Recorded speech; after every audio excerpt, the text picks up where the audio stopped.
Hey guys, Chrisspy here. Welcome back to my channel. Today's video is going to be a Q&A all about my 100-pound weight loss. For anybody who's new here, I have lost 100 pounds over the past 4.5 years, naturally, just through sobriety, nutrition, and working out. And I asked you guys on Instagram to send me all of your questions. So that's what we're gonna get into today. Also, my body is not perfect. My nutrition, my workouts are not perfect. But this is my honest experience. My approach is a lot different than a lot of the conversations I hear around fitness today, which are sort of centered in sacrifice and hard work and discipline and motivation. My approach is way more relaxed and harmonious and gentle, and it's proven effective for me. So I'm hoping that I can offer an alternative to anyone who's struggling or it feels really difficult or impossible or you don't know where to start. I hope that this video empowers you and shows you that your health goals are not impossible and they don't have to be difficult or miserable or restrictive. All right, let's get into it. Okay, so the first question is finding discipline to start for real instead of starting tomorrow because it's a struggle. So the number one most frequently asked questions out of all of these had to do the most with how do you stay disciplined, how do you stay motivated, how do you stay consistent. This was something I struggled with for years. I was very black and white. I was always stuck in a binge and restrict cycle. So there is a hack to make it easy, which is to focus on habit building. Because when you build habits, you rely on ritual and routine rather than motivation. Motivation comes and goes. Someone asked, like, how do you do your workout so it doesn't feel like a chore? It doesn't feel like a chore because it's just part of my routine. And how you do that is by setting really small, easy to achieve goals.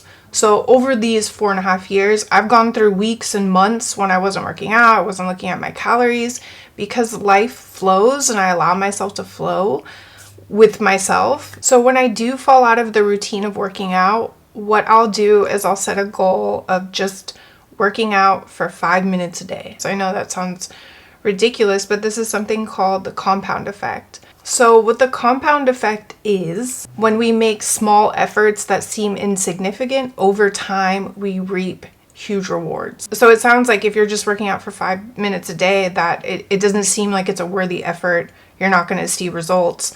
But in reality, you're actually building that habit. And I said in a past video that I don't even view myself as disciplined, I view myself as habituated. Also, I have some interesting data from ChatGPT because when I hit that 100-pound milestone, I got curious. So I asked ChatGPT to help me with some math. So I asked it, if I lost 100 pounds over 4.5 years, what was my average daily calorie deficit? Because 3,500 calories equals 1 pound of fat. And it said that to lose 100 pounds in 4.5 years, theoretically, I would have had to be in a 200 calorie daily deficit. A Starbucks latte is like 200 calories a day. That's a very small deficit. In reality, I wasn't in a consistent deficit. Sometimes I was in a deficit, I plateaued, I fluctuated a lot. But what this points to is that all of those tiny little efforts that we make, if you can have patience, they add up over time. So that would be my number one suggestion to anyone who wants to get started and they're like, how do I start? This seems so big. I would focus on habit building, and you do that by creating really small, easy to achieve goals. There's also another technique that I've talked about in other videos, something called reduce the scope and stick to the schedule.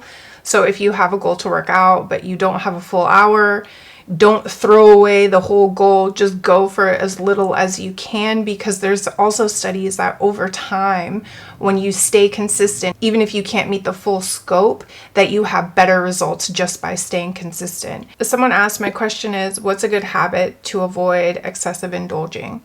I got this question a lot. So many people about what do you do about cravings, food noise, when you're on your period, what do you do? My answer is, when I get a craving, I get in my car and I go to the store and I buy the cookies.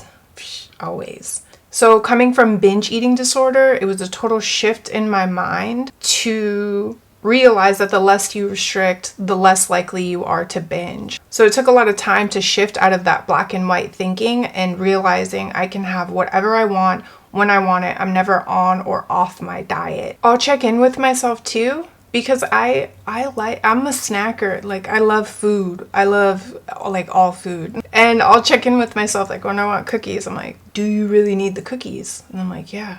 I'm like, then go ahead. But this is the most important part, is that once I make that decision, then I don't judge myself. I don't feel guilty, and I enjoy it because I made that decision for myself. And I found that when I removed the guilt and the shame around eating was huge. It made all the difference in the world, because we tend to moralize food in our bodies. Coming from binge eating disorder, you get stuck in a shame cycle. And all it does is create more shame, more guilt. Well, I need to check out and self-medicate with more food. And that's what I did for years and years and years. So then finally, when I made this switch, it was like, yeah, you can have whatever you want, when you want, and you're not wrong for it. You're not bad. I started practicing radical acceptance. Whatever arises, I can accept and hold with compassion. And it didn't mean that I was enabling myself or being complacent. It was more like observing what was happening and having a friendliness towards myself and my body. Is like, you're going to be in this body for the rest of your life. You're going to eat food for the rest of your life. Enjoy it, be balanced, but don't judge yourself. Don't be hard on yourself. I'm saying this now at a healthy weight, but I had this exact same attitude when I was 100 pounds heavier. And this is what I believe allowed me to make it sustainable, was that I'm not skipping meals. I'm not skipping that piece of cake. Like, I'm gonna eat it. I'm finally at a place where I have freedom with food because I trust myself. I have that ultimate trust in myself. I don't even doubt it. I'm like, yeah, eat what you want, because I know I'm going to come back into my routine and I'm not on a deadline.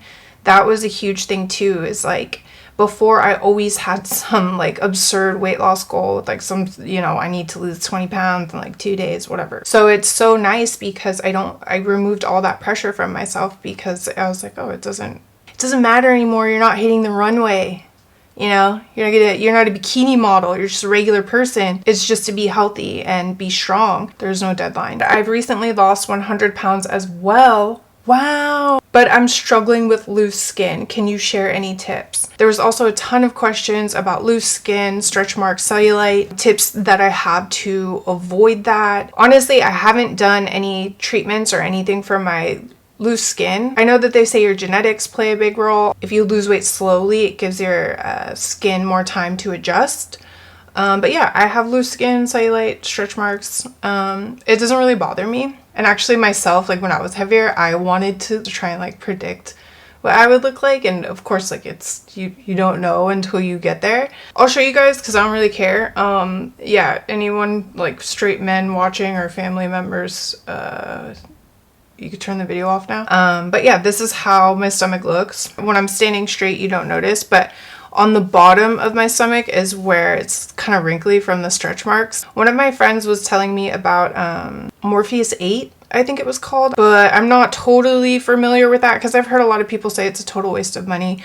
So I don't know. I'm just gonna leave it right now because it doesn't bother me. And then my chest, like I have a hard time wearing certain tops. On a previous video, I had talking about loose skin. I can't remember if it was like the 75 pounds or like 90 pound one, but I had talked about wanting to get my boobs lifted, and someone left a very angry comment with me. Basically that I was like obsessed with my looks and whatever.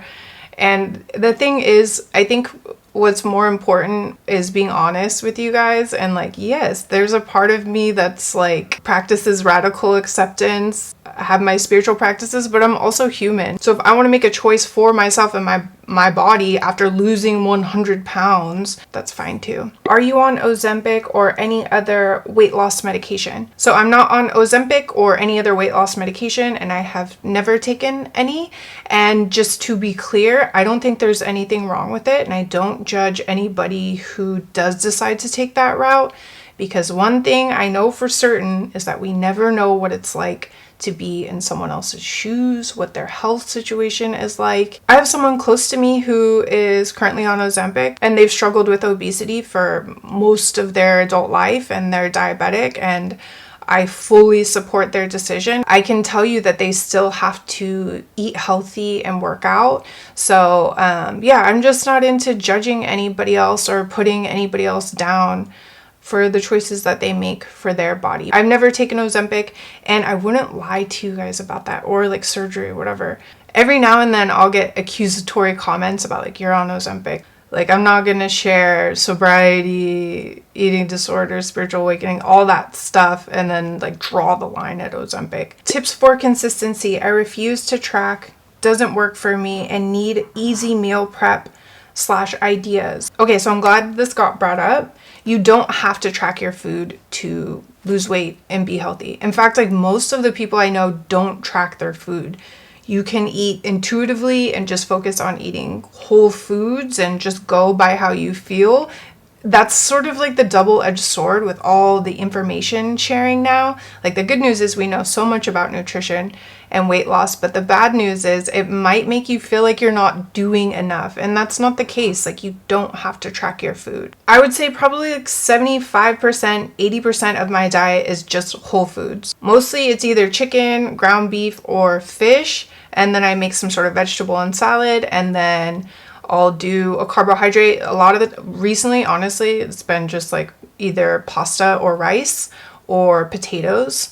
Dude, justice for potatoes. Potatoes have been villainized, right? Everyone's like, no, bad potatoes. Potatoes are still a complex carbohydrate. That's good. It gives you sustained energy. Are you counting your calories? What is your protein intake? What is your calorie intake? So yeah, I've been tracking my food on and off for years. I've used MyFitnessPal forever. And honestly, I'm not strict with it. With everything. I'm super flexible, but it's helpful to see how close I am to the fuel that my body needs. Like, my focus is more on actually reaching my target and making sure that I'm getting enough rather than trying to eat less. So how I have it set right now on my MyFitnessPal is 40% protein, 30% carbohydrates, 30% fat. Anyways, protein is like a whole headache for me, honestly. Like, that's always the hardest thing, is like getting enough protein. I would say I typically get around anywhere from like 110 to 120 grams of protein a day. I'm definitely not perfect with it. Oh, this brings me into another good topic. Someone asked, what supplements do you take? So I do a protein shake every day, and people ask what kind of protein. In Mexico, I kind of just get whatever is available. And then other supplements, I take creatine. And then for vitamins, like nothing special. I literally take like fish oil, biotin, iron, and vitamin D. What kind of mental work did you have to do to accomplish to get this far? I'll link the video down below. Basically, after I took a year off of social media, I came back and I explained the shift that I had gone through. And this is probably gonna sound corny, but it's the truth. I, for the first time in my life, understood what it was to love myself unconditionally, because I had viewed love as romantic love, as conditional love. I could love myself as long as I was doing good. And that was really like how I defined myself. Like, I always needed external validation to tell me I was good. But me on my own felt that I wasn't good enough. And then I went through this whole internal transformation, and I realized that I could still be my neurotic, overthinking, anxious self, and that could be okay too. Honestly, once that shift in perception happened, it never went back to being the same, but it did take time for my behavior to change. But the difference is that now I wasn't judging myself so harshly. I used to be really harsh on myself because I thought it would make me better. When I look back and see, all that did was like pushing down and denying my emotions. Like they say, what you resist persists. That was the case for me. Then eventually I got sober, and when I got sober, I started to work on my trauma and my past and all these things that I was really afraid to acknowledge about myself. And I saw that I could look at all those monsters inside of me that I thought would destroy me, that once you shine a light on them, they're not so scary after all. So while I was doing that work on myself, I noticed that my issues with food started to sort of dissolve away, because really the root of my pathology, I didn't know how to feel my emotions. I always wanted to escape. Food was a way to escape. Alcohol was a way to escape. Technology was a way to escape. So little by little, I was learning to allow myself to feel what I had to feel learning to nurture myself from within, because that was the thing. I was always looking on the outside to make me feel better. So it was a slow process. But as I did that, I saw that my binge eating was it was an addiction. It was a way to self-medicate. So yeah, I'll be 3 years sober in December, which is crazy to me. Doing that work on myself and really looking at myself so honestly and allowing myself to be exactly how I am has transformed the way I relate to other people, because actually I do a much better job of not judging and accepting other people exactly how they are and just appreciating them than I do with myself. Like, I still do struggle with accepting the things that I don't like about myself. I do struggle with that. But I believe it's a process and we're always where we're supposed to be. Yeah, I just feel really thankful for it. Honestly, it's more like my weight loss is like this cool and interesting side effect of my internal healing, because I knew about nutrition. I was working out before, but I couldn't stop binge eating because there was a part of me that was calling for my attention, and life made me listen. And so I did, and I'm thankful for that. So yeah, I would say anybody who's struggling with obesity or binge eating disorder, it's a matter of the heart more than anything. And a lot of the times we're treating the symptoms with like fad diets or being super restrictive or like feeling like you have to force yourself into sacrifice and discipline. For me, that wasn't the answer. The answer was getting quiet with myself, allowing my emotions, being very kind, very patient, acceptance. Like, once I accepted myself, then I was able to change. Oh, and that's a famous quote. There's a Carl Rogers quote. I feel like I'm always quoting it. The curious paradox is, once I accept myself as I am, then I'm able to change. And it's the truth. How do you accept your new body and stop seeing yourself as a bigger girl? By the way, if I do say so myself, I think I looked good even at like 200 pounds, 210. Like, I always thought I looked a little bit good, if I do say so myself. But oh, I remember the first time when I saw like myself different than my mental image. I was at like a friend's birthday party and I was in the background and I didn't recognize myself in the video. I was like, oh, whoa, that's me. And then I was like, oh, you look normal. And now, I don't know, it's so weird in terms of like my mental image, my self-concept. I don't even know. I have no idea how I look. It's really weird. If you ever plateaued, how did you overcome it and continue losing the weight? I plateaued so many times. I fluctuated. I would gain weight. I would just get right back to what I was doing with my healthy eating and working out. I sort of just like employed this like mental coach in myself that was like, oh, it's already done. You're already gonna achieve all your fitness goals, so you don't have to worry about it. And I didn't. I was so unattached to my weight. What has been the most important change? The most important change, and I've talked with you guys about this on Instagram, is that the confidence you gain when you overcome an inner struggle is something that is absolutely unshakable.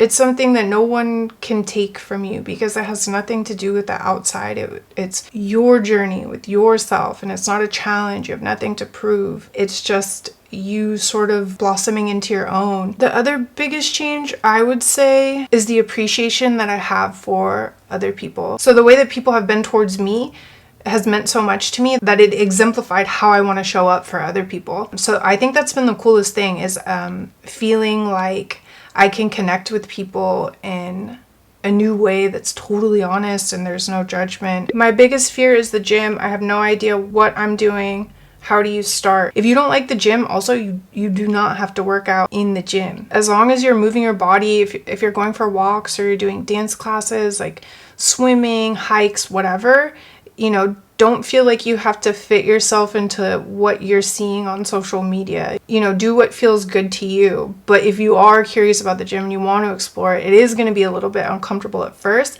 but I think it just takes time until you adjust and you have your routine and you feel comfortable. But I don't want people to think that like you have to go to the gym and you have to lift weights. Like, there are so many other ways to be healthy. Like, any way that you're moving your body is good for you. We're to start on how to work out: deadlifts, cardio, etc. So when I very, very first started working out, I would just go for long walks. And this was like in my 20s. I would say find what you like, which involves some trial and error. But when you find what you like to do, then it becomes really easy to do it. When I was first figuring out how to work out on my own, cable machines are really great because it's easy to use. And then just free weights was fasting part of your journey. No, I have not done fasting, and I don't have a schedule for food. I kind of just eat whenever I'm hungry. Another person asked if I stop eating at a certain time. I don't have a lot of rules around food these days. Did you have a specific weight program that you followed? I have the same attitude with food that I do for my workouts. I'm not rigid, totally flexible. It depends. Like sometimes I'm in the gym 2-3 times a week, depending on how busy I am. Sometimes I'm there 5 days a week. And I kind of just try and split it up by like upper body, lower body days. I'm still recovering from a knee injury, so I haven't been lifting heavy on lower body. I've been trying to just take it really slow. Oh, I started doing Move with Nicole Pilates videos. Dude, her videos are so hard, but so good. It's so crazy because I thought of myself as like, I'm really strong. Like I can lift heavy weights. This is just a yoga mat, not even a resistance band, zero equipment. When I tell you guys, my glutes burn worse than when I was like doing 200-pound hip thrusts, which probably says a lot. And Move with Nicole here on YouTube if you're curious. And then for upper body, I just do the basics. Bicep curls, shoulder press, arm raises, planks, literally nothing fancy, nothing special, no program. I'm just vibing it out. Do you use any apps or workout guides? Anything you would recommend? There is an app actually my brother recommended. It's called Fitbod. So sometimes when I'm not sure what to do, you can choose which muscle groups you want to work out. Like right now it's on shoulders, triceps, lower back, and it'll give you workouts based on what equipment you have available too. So Fitbod is pretty cool. And actually, since my knee injuries, since I haven't been lifting heavy, I'm actually enjoying using lighter weights because I feel like I'm better able to isolate the muscle. I have better mind-body connection. But on social media, there's this idea that like you need to lift heavy to like be effective. And I don't think that's the truth. Listen to your body. If something feels weird, stop. And there's tons of resources online like YouTube and TikTok that will show you proper form. Hola, Chrisspy. How do you keep your cortisol levels down? With help or naturally? I got so many questions about cortisol and hormones, and I have to be honest, you guys, I have no idea about this stuff. What is this hormone conversation that I'm missing out on? Yeah, I don't know. I'm pretty stressed out. My cortisol levels are probably not great. Your journey in being kinder to yourself, that video helped, and meditations. Yeah, that's the goal. It's a practice that I'm still working on, but conversations with you guys is something that always helps me. And I can tell you because I talk to a lot of you on Instagram and on YouTube, and so many of us are on the same journey. Like the details of our lives are different, but at the heart of it, we're all on that path to self-acceptance and to love. But it's so helpful to talk to other people who are on the same journey. And not everybody has that role in your life, and that's okay, nor should they. But the people who you can connect with and be really honest with, those relationships are super, super important. Someone asked, how much cardio are you doing?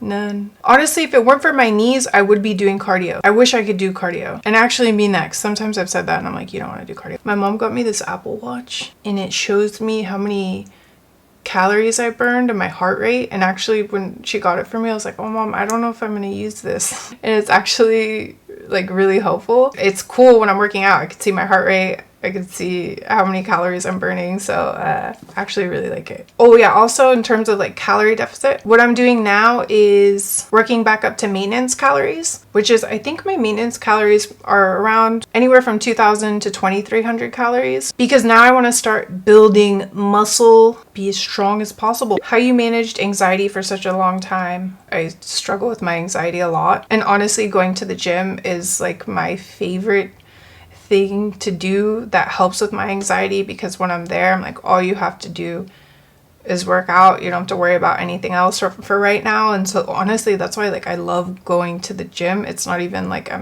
like I said, I don't feel like I'm disciplined. Like I want to go to the gym. Going to the gym is like absolutely central to my mental health. And then aside from that, doing breath work and listening to lectures, like spirituality lectures that I really like, those always ground me and bring me back to center and help me be present for other people. I feel like when I'm present with other people, I'm not worried about the future or anything. I'm just in the moment. Someone asked, do I weigh myself consistently? It just depends. I'll go months without weighing myself. And if I am weighing myself more consistently, I'll probably weigh in about once a week, Sometimes I'll go weeks without weighing myself. Like I said, it kind of just depends. Working out is a mental struggle. What little steps did you take to ease your way into it? I thought about like when I crate train my dogs. Like they don't want to do it, but it's good for them because it's good for me because then they don't pee in the house or whatever. And I was like, you have to mentally make it a happy place. So I make the gym my happy place. I chew gum when I work out. I'm neurotic. I get an energy drink. I have my playlist ready to go. I have my podcast that I like, and I wear comfy clothes. Like I work out in a big t-shirt because I feel safe. I feel comfy in it. I gotta feel comfortable, you know? Dating without alcohol. I was advised too that the first year of sobriety, you shouldn't enter into a new relationship, but I took that and ran with it because I was like, excellent, no more dating. I remember the first date I went on without alcohol. I was nervous. I thought it was going to be awkward, and then once I did it, I was fine. So I'm sure you'll be fine. It's just going to take probably one time for you to see like, okay, this is different, but I can do it. I know you've shared this before, but do you feel like alcohol was the major key success? Yes, eliminating alcohol was huge, mostly for the psychological reasons, but on like the logistical reasons, I was drinking at least 2 bottles of wine a day. So yeah, it was just terrible for my health. How did you mentally prepare? Because I always say I'm gonna start and always fail. I was just having this conversation with my friend yesterday. You haven't failed. You haven't failed because the journey is incomplete. As long as you're still breathing, you have opportunity to transform and to change. And you haven't failed, and you will not fail. It's a journey, it's a marathon, and you're supposed to be where you are right now. Did you cut out sugar? If so, do you use substitutions? I did not cut out sugar. I try and stay away from artificial sweeteners, but I'm not gonna lie, like I love a Diet Coke every now and then. And I'm like, listen, I can't drink, so, you know, if I'm gonna have a Diet Coke, get crazy with Diet Coke, I'm gonna do it. If you had to do it all again, what would you tell yourself? What do you wish you knew? Honestly, I wouldn't change anything. I believe I had to go through every challenge and experience that I did to lead me to where I am now. As painful as some of it was, I feel so grateful for where I am today. Not that my life is perfect. Of course, I could say, like, hypothetically, I'm like, maybe if you never started drinking and you could adopt this mindset without putting yourself through hell, like that would have been cool. I'm here now and I honor where I'm at, and yeah, life's a trip, right? Oh, someone asked, update on your brother. Does he do social media? How is your brother doing? My brother is doing very well. We're very close. Dude, he's been my rock through this whole journey from sobriety until now. Like, our relationship has changed so much in such a positive way. So I'm so thankful for my little brother. And he drives me crazy still, but I love him so much. I'm like, they're not your family if they don't drive you crazy sometimes. And he doesn't have social media. He has no social media. So I have 3 brothers and none of them have Instagram, which is crazy. Somebody asked, how did you work through days that were challenging? What became your mantra? One of my favorite mantras now is, I accept this. And then my other favorite mantra, which is from Ram Dass, is love everybody and tell the truth. A lot of what I'm navigating on social media, it feels scary to be vulnerable, and then I ask myself, is this true? Yes. Is it helpful? Yes. Then share it, because a lot of what we think matters actually doesn't matter on the bigger scale. So yeah, I use those 2 a lot. How did you not break your goal? Like, sometimes I just want Diet Coke and Reese's. Have the Reese's, have the Diet Coke. There's a technique called if it fits in my macros. Like, technically, you could count that into your carbohydrate and fat goal and still be in a calorie deficit. So that's something that I've done over the years too. And I feel like that helped me get flexibility. Clothing as size goes down, struggling to buy new clothes, knowing I won't need them for long.